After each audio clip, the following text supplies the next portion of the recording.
Chapter 15. The Lady. Things changed after our encounter with the Chupacabras.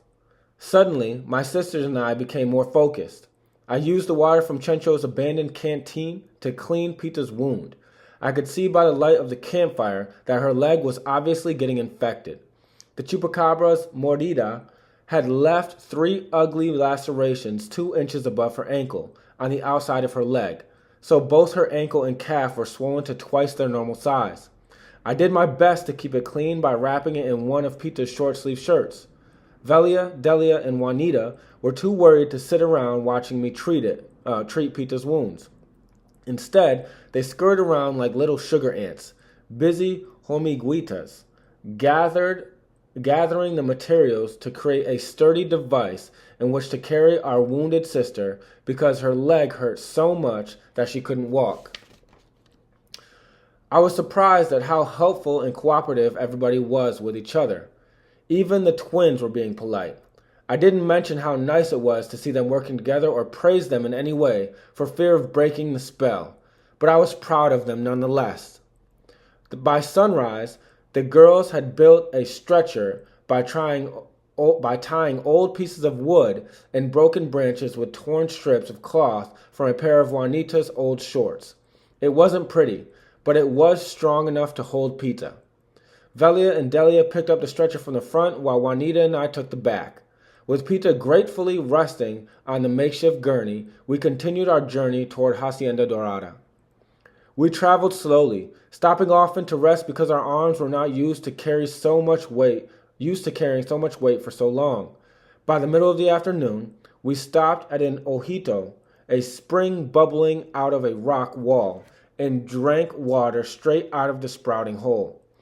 Our sleep-deprived night could be seen in the circles under our eyes, and our stomachs rumbled with hunger, but we felt for the first time that our ordeal might soon be over.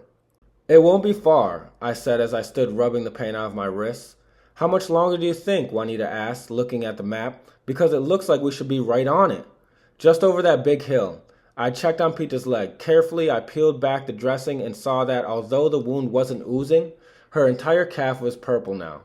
Pita seemed to be in too much pain to talk, because she wasn't complaining anymore. Instead, she drifted in and out of sleep for the last leg of our trip. Her lethargy worried me, so I took her temperature with the thermometer in the twins' toolkit. I was so afraid of Pita losing her leg, I considered using La Llorona's gift. I was sure its magical properties could do the job well, but I also worried about misusing the amulet's last gift when I knew that in less than half an hour, in the time it would take to walk the last few miles of our journey, Abuelita would be able to take care of her. Our grandmother was, after all, a curandera. She knew how to use natural herbs to cure almost anything. The memory of her treating a farmer's ulcerated arm the last time we visited her was still fresh in my mind, so I decided to wait and see what she could do for Pita's leg. The ear pendant would still be there if I needed to use it later. "She's running a fever," I said. Juanita shook her head in dismay. Velia and Delia cursed under their breaths and knelt beside Pita. Delia touched her face and forehead and asked her if she wanted some of the water they'd been saving for her. "No," Pita whispered weakly. "I'll be all right. Let's keep going." "You heard her. Let's go," I said. Pita closed her eyes in the sun and rolled her head to the side as if she didn't care what we did. We lifted the stretcher and started walking up again. Up the hill we went, on and on, until our arms and legs hurt so much that we kept losing our footing. We walked so far and for so long, we almost dropped Pita a couple of times before we reached the crest of the cerro. I knew it the minute I saw from the top of the hill. The girls didn't recognize Hacienda Dorada, but I did. "Pita, we're here. You're going to be okay, mamita," I said as we stood staring down at our destination. Pita lifted her head long enough to look down the cerro. "Oh, thank God," she whispered before she lay back down and closed her eyes again. Exhilarated by the sight of our paternal grandmother's home, we walked hurriedly down the hill toward the stucco building within the coral-like fence. being careful not to jostle Pita too much in the stretcher. The lilac jacarda tree by the gate, leading backward over the fence as if the wind had made it laugh, was exactly as I remembered it. The abundant crepe myrtles and the pink bougainvilleas that dotted the courtyard were also as beautiful and lively as I recalled. "Look at all those flowers," Pita said, looking at Hacienda Dorada as if she'd never seen anything more exquisite in her life. She probably didn't remember playing there among the flowers the last time Papa brought us to see his mother so long ago. "Forget the flowers," Velia whispered. "Have you ever seen so many mariposas?"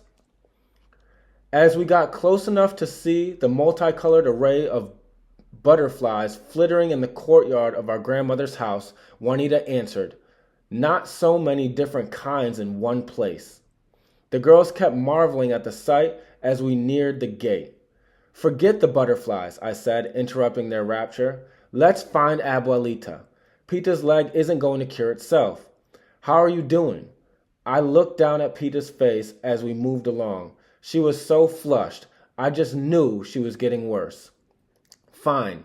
Pita closed her eyes and sighed. She was trying to be brave, but I could tell she was still in pain.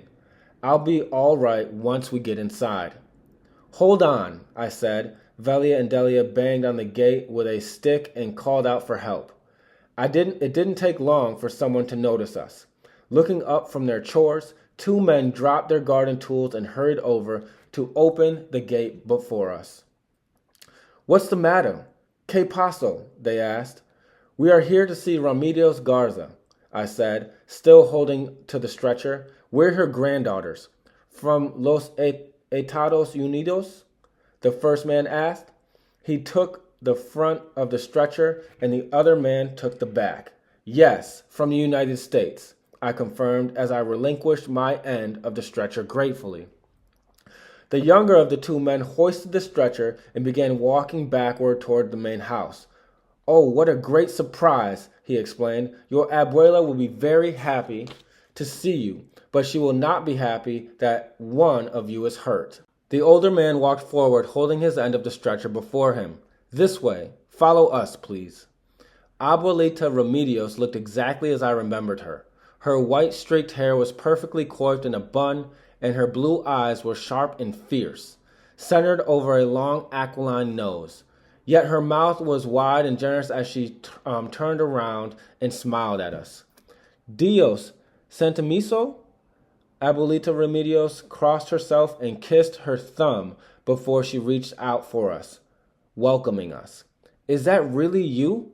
Mis ninas? Mis nitequitas?" she asked happily. "It is us," I said, stepping forward to receive a hug. "We're all grown up now, Abuelita." "Sí, I would say so. Mia, pero, what has happened to you?" Abuelita Remedios asked as she took hold of Pita's head in her hands and looked at her flushed face. "Arturo, Roberto, take her inside to the Sala Rosada. Quickly, now. She has a fever." The two men, who looked too alike to not be related, hurried ahead of us. Come in, Abuelita said as we entered the house behind the men and followed them into a pink receiving room. "Have a seat. You look like the pink zopilotes. Those nasty good-for-nothing vultures beat you up and plucked every feather off your pretty wings." Once inside, Arturo, the younger man, picked up Pita's limp body and transferred her onto a cushioned wooden bench. Abuelita Remedios put one arm around me and another one around Juanita and gave all of us a group hug. "We're okay," I told Abuelita. "It's Pita we're worried about." "What happened to her?" she asked, inspecting Pita's leg as our sister lay with her eyes closed on the rustic bench. "Something bit her," I said, not sure how much to disclose, not because I didn't trust Abuelita, but because I wasn't sure she'd believe me. Abuelita's eyebrows furrowed with worry. "But this is not an ordinary dog bite." She knelt at Pita's leg to examine it closely.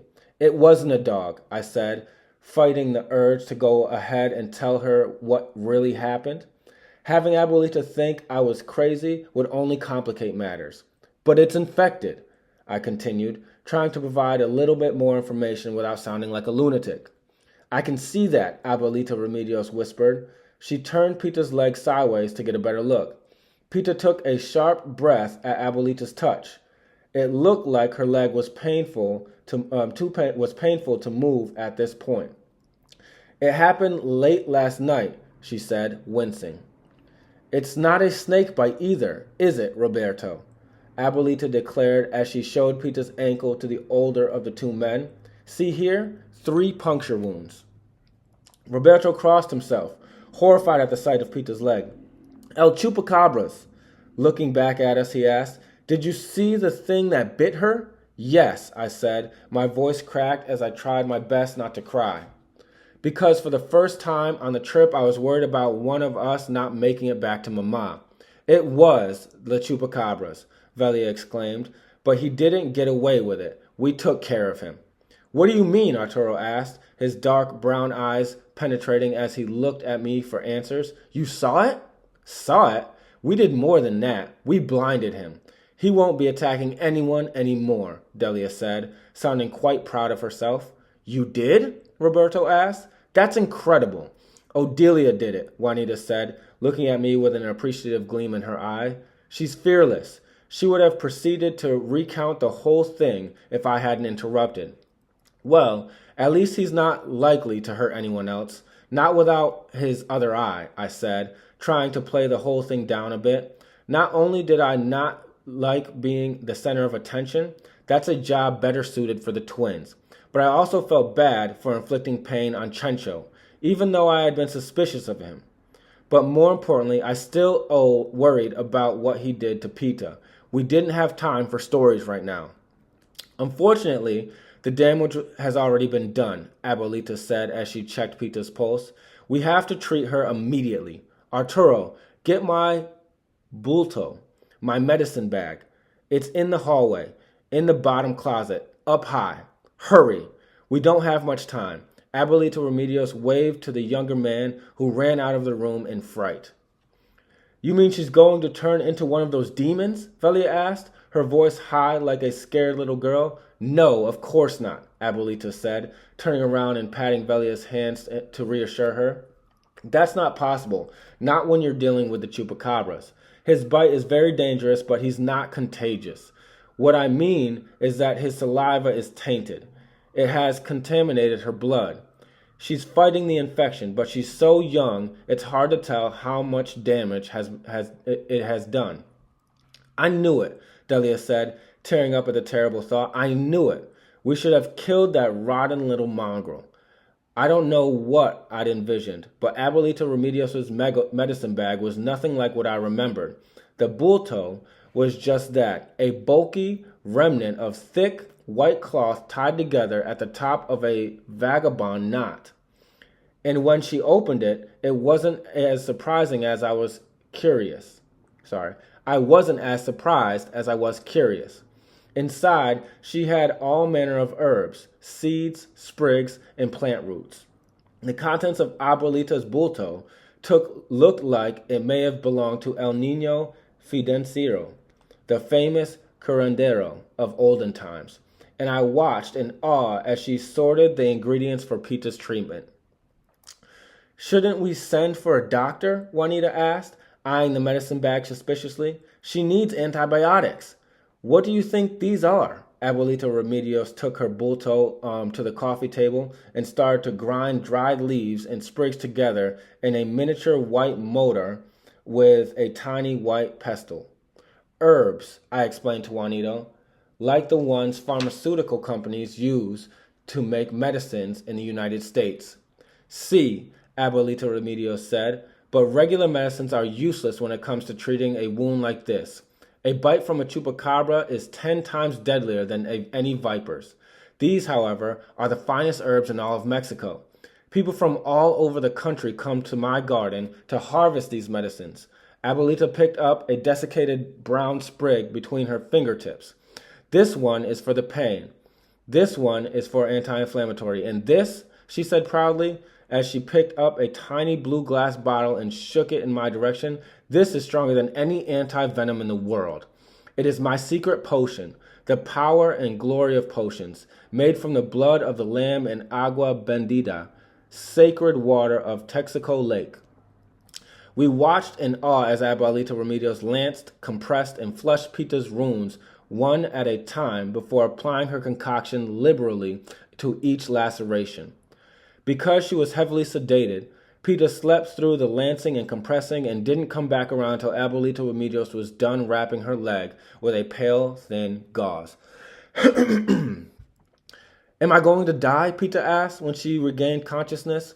I caressed her forehead and pushed her hair out of her face. No, of course not. You're going to be fine. You just need to rest. Okay, mamita? That's a fact, Abuelita Remedios said, feeling Pita's forehead and pinching her cheek affectionately. You and your sisters all need to rest. You'll stay here with me for as long as it takes you to get the strength back. It will give us an opportunity to get to know each other again. I'll call your mother and let her know you're okay. She will be glad to hear from us.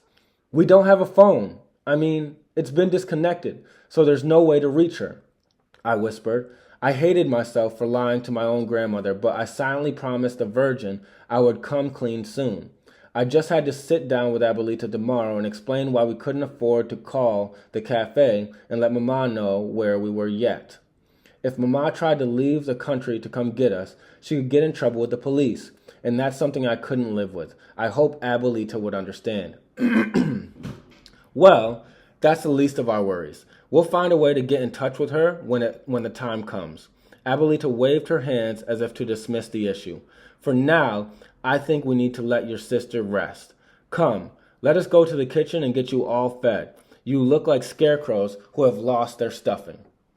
Because we hadn't eaten since the night before, sharing the cheese and loaf of bread with the Chupacabras, we ate everything Abuelita Remedios put in front of us that afternoon. First, she brought out plates of spicy tamales and borracho beans. And when that was gone, she brought down a fruit basket. There were ripe sweet figs and fleshy pears and a fragrant papaya that Abuelita sliced through and splayed out for us on a serving tray. We drank the most delectable agua de tamarindo, sweet tart juice made from tamarind, and ate and ate and ate. After dinner, Arturo pulled bucket after bucket of water out of the well in the country yard to fill up the enormous bathing trough in the laundry room. While we bathed, Abuelita looked in on Pita and informed us that her fever was going down. After our baths, we sat, all five of us, on an enormous carpet around Abuelita's bed, telling her the tales of our adventures along the bank of the Rio Grande.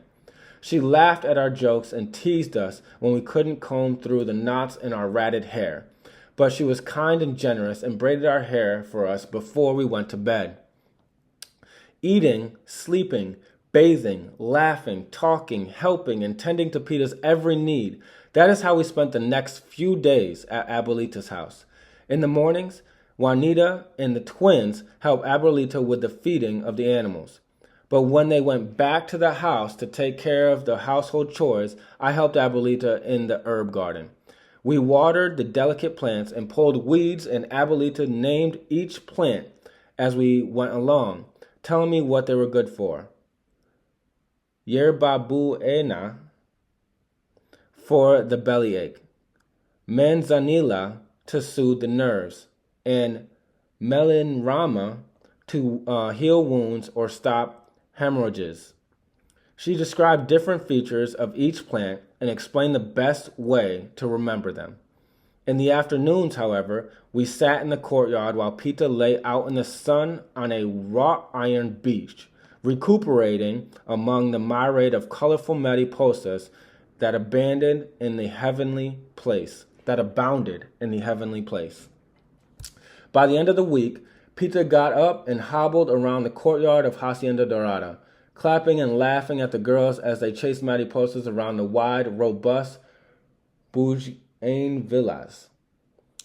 Abuelita Remedios walked over and took a good look at Pita's sparkly eyes and pink cheeks. She touched her forehead, and a small smile made her thin lips curl up at the edges. Bueno, she said. I think you're well enough to go home now. Girls, we leave at dawn. As we sat cross-legged on the rectangular carpet in her bedroom the evening of the 5th day, Abuelita proclaimed, It's time for you to get back to your mama, but before you do, we have to talk. Yes, Juanita exclaimed. There's so much more we want to know. So much more, so much you haven't told us yet. Like what? Abuelita asked, pinning Juanita's long, thick braid to the back of her head in a circular pattern. Pita looked at Abuelita with adoration. What was Papa like when he was our age? Her question startled me. We'd been so focused on our little sister's recovery that we hadn't given Papa a single thought since our arrival. The realization baffled me, since that had been the primary on our minds when we left. The be-all and end-all of our journey, the reason for leaving Mama's side. Your father hasn't changed, Abuelita Remedios said, pausing to look at us with much sadness. As a child, he was exactly as he is today. A long moment of silence followed. We haven't seen him in a while, I said. He's been gone for a long time. I know, Abuelita whispered. He left about this time last year. As far as I could tell, none of us had divulged that bit of information yet. How do you know that? I asked in surprise. Who told you? He did, Abuelita Remedios whispered, her brows furrowed worriedly over her eyes. He told me he'd left the last time I saw him. I urged him to reconsider, but he said it was already done. My chest suddenly felt tight and constricted. I pressed my hand against it and let out a long-held deep breath. So he's been here? I asked, choking back the tears of relief and something else, something deeply rooted, something wounded and mad. Well, at least we know he's alive. We haven't heard from him in so long, I was beginning to wonder. You were? Juanita asked. You never told me that. I covered my face for a moment to stop the tears from coming, and when I uncovered it, Abuelita was leaning forward, looking into my eyes. She took my hands, kissed my knuckles, and then squeezed my fingers tightly between hers. Oh yes, he's alive, she said, nodding. At least he was a few months ago. A few months ago? I asked, the anger within me growing as it devoured and hurt and pain the knowledge was causing.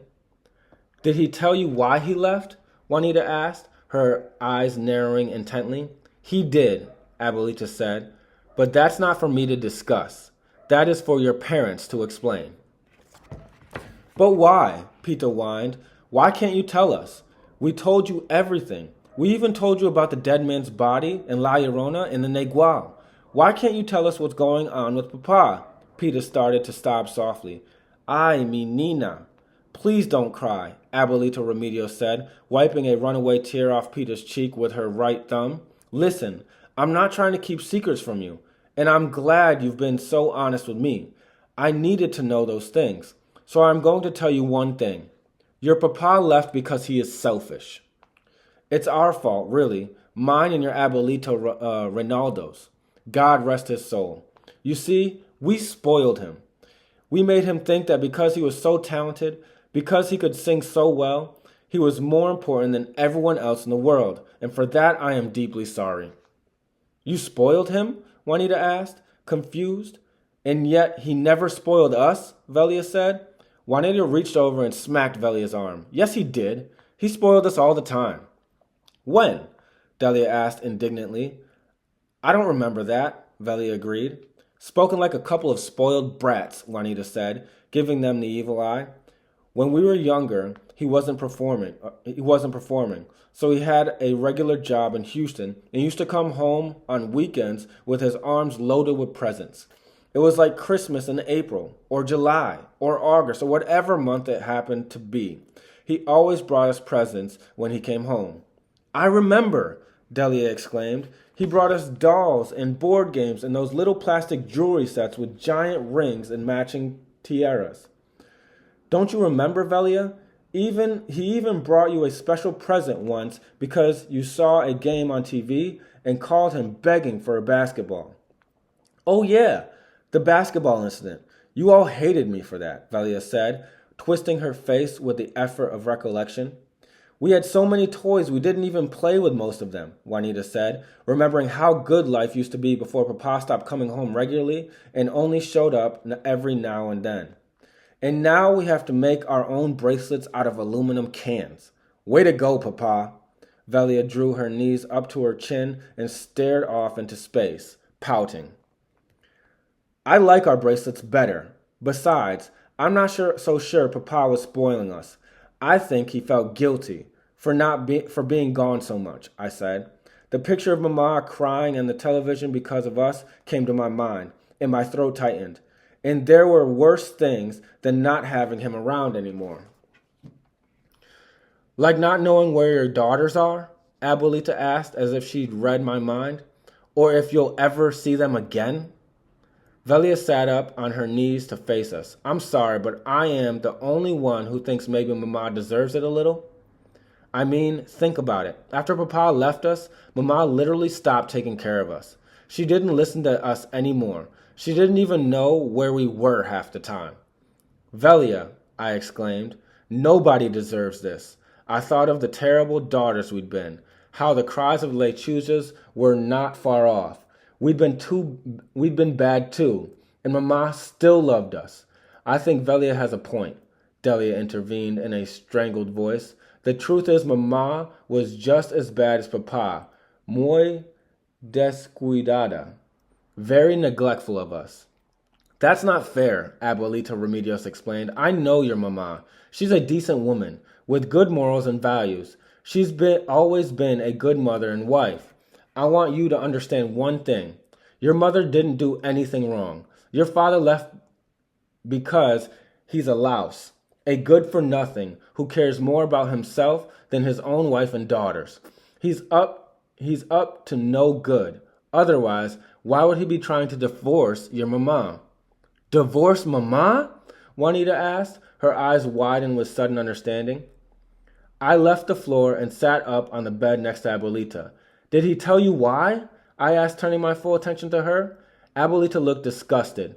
He wants to reinvent himself. He says he wants a new life. It's a common story. You hear it all the time around these parts. Men go to work up north, and after a while they forget about their families because they started a new life in Los Estados Unidos. But I never thought my own son would do this. Not to your Mama, not to Rosalinda. He can't do that, Pita said, choking on her words as she wiped the tears from her eyes. I'm afraid he's already filed the papers. I probably shouldn't have told you, but you are all senoritas now. I think you can handle it, Abuelita Remedios said. Juanita blinked, fighting back her tears as she looked up at us. There's no hope, then. He's gone for good? She said. Why didn't Mama just tell us what was going on? Did she think we were never going to find out? How long did she think she could keep this a secret? Abuelita patted the mattress beside her, signaling my sisters to join her on the bed. She scooted back to let us all snuggle up to her. I'm sure she thought she was protecting you, Abuelita explained, putting her arms around us as far as she could. Things are never going to get any better, are they? Juanita asked. Mama is never going to get over this, and there's nothing we can do to change it. Not if he's never coming back. Abuelita pulled Juanita into her arms and held her tight. Oh, that's not true. Eventually your Mama will get over him. But I always hoped that he would. Velia trailed off. Come back and make things better, Delia mumbled, finishing Velia's thoughts. Both girls looked absolutely crushed. Papa's slow, painful abandonment had wounded us deeply at first, but we had managed to get beyond it by telling ourselves that we were free spirits and nothing could ever destroy us. However, looking around the room, I could see that wasn't the case at all. Apparently, I wasn't the only one who had never given up on him, because we were all openly crying. Well, I can only pray he reconsiders, Abuelita Remedios said, looking at us like we were her own daughters. Lord knows I've tried talking some sense into him. But he hasn't done it yet, has he? He hasn't divorced her, I asked, wondering how Mama was able to keep her sanity with everything that was going on with us, how awful we had been to her. There is that, Abuelita said, reaching out to caress our faces one by one, listening to our unhappy sides. Ay pobrecita, Mama, Juanita wailed, giving in to her tears. What she must be going through. Velia's eyes were suddenly full of rage. Papa can be such a jerk. I'm ashamed of being his daughter, Delia added.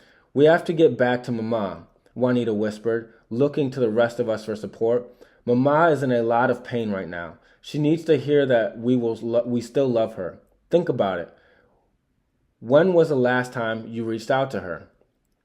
Well, it's hard to get close to her when all she does is yell at us or go to her room and cry, Velia said defensively. Well, hello, she's been abandoned, I pointed out emphatically.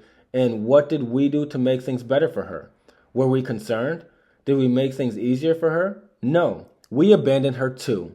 We stole Papa's car and took off. No note, no phone call, no explanation. I paused, wondering if I should voice my previous thoughts aloud, then charged ahead. Maybe Cecilia and the Lechuzas were right about us. Maybe we are wicked children. We are. We took advantage of her state of mind, Juanita concluded, biting her lip nervously. We stopped doing our chores and ran wild and did whatever we wanted when we should have been taking care of her, I pointed out with disgust. We should go home and ask her to forgive us, Velia whispered, hanging her head, for being as selfish as Papa. Delia finished her twin's thought. We should take her some flowers or something, Pita said, looking at Abuelita Remedios for approval. Her face was scrunched with wretchedness. Yes, we have to go home and find a way to make things right for Mama, Delia concluded. Delia wiped away her tears roughly with the back of her hand. I think it was actually all our fault, we declared. Papa left because we were pesadas, too much to handle. He left because we didn't listen to him half the time and were always getting in trouble with Mama. And well, I think he was just sick of hearing about it. Pita pushed the bottom of her shirt to wipe her eyes. You mean he doesn't love us anymore? Pita asked. Would you, if you had us for daughters? Delia asked Pita, looking at her sisters resentfully. That's when I realized the evil of what the Lechuzas said about us. We had been bad, yes, but was what Papa did our fault? Yes, I would still love us, I said, angry with myself for not realizing the twins had been blaming themselves for Papa's absence all the time. The way I see it, we didn't fail Papa. He failed us. He's the adult here. Abuelita reached into her pocket and handed Pita a handkerchief. Pita took it and blew her nose into it indelicately. Now you listen to me, muchachitas. Abuelita Remedios' eyes darkened with emotion. The truth is, adults don't always make sense. They don't always do what is right. Sometimes they are like children themselves, doing whatever they want. Cada cabeza es un mundo. They have a mind of their own. Do you understand? I think so, Velia whispered, nodding her head. Sometimes men leave, for whatever reason, Abuelita continued. Nothing you did or could have done differently would have changed that. So I want you to stop blaming yourselves or your mama for the choices your father has made. Instead, I want you to continue taking care of each other the way you've been doing so far. I'm so proud of you for standing up for your hermanitas against those evil creatures. I'm sure having to do that has taught you how important it is to stick together and love one another more than anything else in the world. With those words, Abuelita Remedios gathered us closer around her. We went into her arms and let her hold us. She held us tight and said, what's done is done. The best thing you can do is go home and let your mama know you're all right. You're all she cares about right now.